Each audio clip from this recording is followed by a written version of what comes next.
الجمال والحلاوة والطعامة والحمام الجميل. خلينا كده ننزل ونتفرج ونشوف.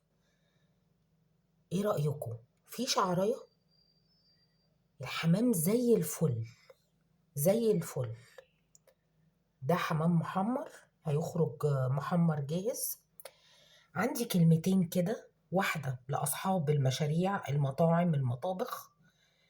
لو انتوا ما تعرفوش يعني ايه حمام نظيف مش زفر، متشال منه كل الأماكن والحتت اللي هي بتعمل زفارة في الحمام، ابعتولي وأنا أقول لكم.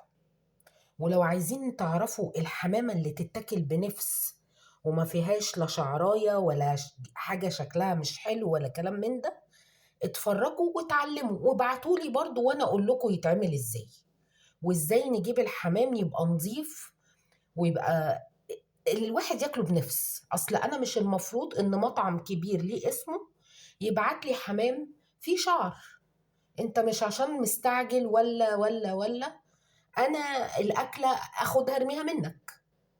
والناس اللي بتدور على السعر الرخيص، بصي يا حبيبتي، في فرق بين ناس ما بتطلعش حاجه ما فيهاش غلطه، وناس تانية بتطلع وخلاص عايزه تبيع وخلاص. يا ريت بس كده الرساله تبقى وصلت للطرفين. لان دي مهمة جدا، لان انا قابلتها في اكتر من مطعم بتتبعت لي حاجات فعلا مش نظيفة. ازاي انت مطعم وقبلت ان تطلع حاجة زي كده؟ يعني انا عايزة اقول لكم ان بسبب الموضوع ده انا بقى عندي عقدة ان انا فعلا ما باكلش الحمام غير اللي انا بيتعمل في مطبخي فقط لا غير. مفيش، ما باكلوش من بره خالص. شكرا.